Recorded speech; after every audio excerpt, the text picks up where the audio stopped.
Good afternoon. My name is Patricia Martucci, and I'm a licensed marriage and family therapist practicing in New York, New Jersey, and virtually in California.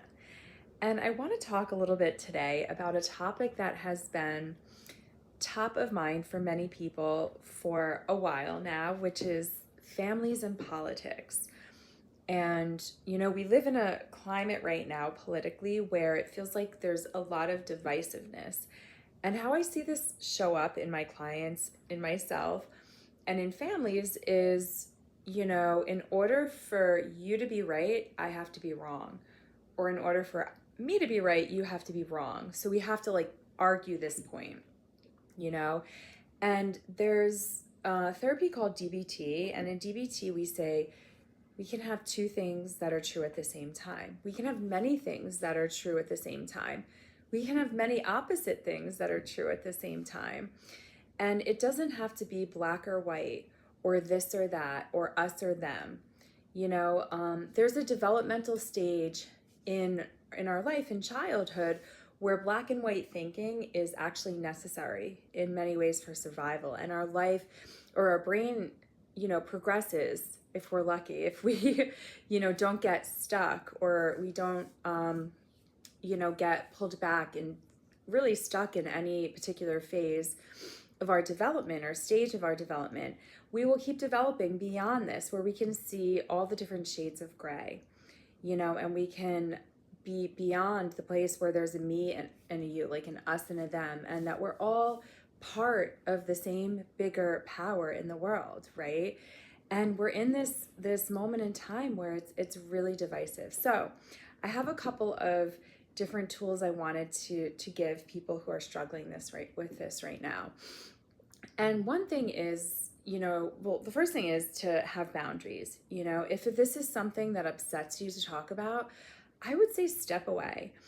And it might seem obvious, but sometimes we don't necessarily know we have that power to really prioritize our own mental health and our own peace of mind and just step away. And, if a conversation comes up and it feels like it's going in a particular direction, we all have every right to protect our peace and to set a boundary, and we can say, that's something I'd rather not talk about right now. We could try to change the topic. We could also, if it's a topic that comes up a lot in families and you kind of know it's not going into a good direction, you can, set boundaries ahead of time and just keep political agendas and the politics out of the conversation. Another thing that we can do is we can make space if we're in a place where we want to be able to hear somebody else's perspective. We can make space in our life and we can learn to really listen without preparing for the fight and just to hear somebody's perspective, that might be very different than my own. And I try to do this myself, and have the kind of mentality of, okay, well, maybe you're right. And the maybe you're right is like, maybe you're right for what you believe and, all the different experiences that you've had thus far in your life that have taken you to this particular point, that maybe that's right for you, and because it's right for you, it doesn't mean that it has to be right for me. And, and I think we can get very passionate when we have division like we do right now in the political climate. And, we want to fight because it's like, well, your view is wrong and my view is right, And so I think what we want to do is really try to have a more open-minded perspective in the sense of, maybe I'm not maybe my views are not the only right views out there.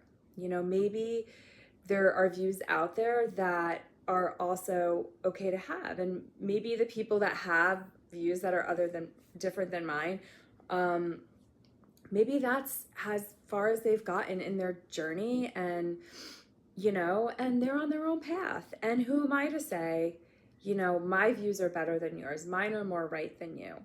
I do think this is challenging too when, there's harm being caused and we can, connect the harm that's being caused that we witness to the political nature, which I think is always the case, sadly and unfortunately. There's oftentimes people in power positions that make choices that do inflict harm directly or indirectly into certain populations. And, in these situations, it does get passionate. I feel like can get very heated, and so I think to make space for that. And in those situations, I think we can do or look at something that I like to call the circle of control. So it's like, what if this is the circle of control, right? It's a circle. What is inside the circle? What's inside the circle are the things that I have power to change and to influence. So what's inside the circle?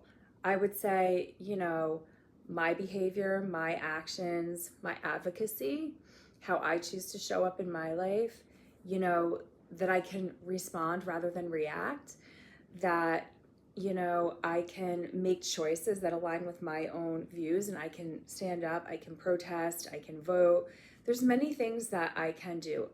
Then we look at the outer circle and we say, what are certain things that I am powerless over, that I don't have control directly over? And in that circle, we have people, places, and things. And, we really don't have direct control over a lot of things. And I think we can lose sight of that when we're in a situation like this. And we can exert our energy unsuccessfully in trying to control the things that we really don't have control over, and it can feel like fruitless efforts. And so, what I try to do is keep my energy focused on the inner circle, the different things I can do as an individual. If there's certain groups I want to connect with or be a part of, and again, I think that, it's very appropriate to set boundaries and to not get into a political debate with family. Family members are people that are likely going to be in our life for, if we choose to, and if it works out that way, for the duration.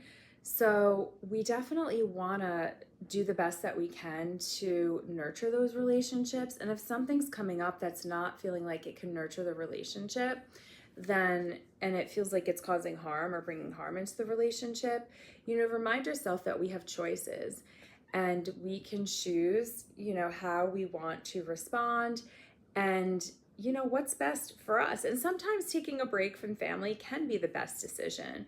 If we need to recover our peace of mind, we can take breaks and so there's many different ways. So I think, I want to sort of give a plug in this regard for self-care as well. And, just prioritizing what I always say, whatever's best for me is typically, if I prioritize my needs, like the needs that I can meet on my own, then everybody in my life is going to benefit.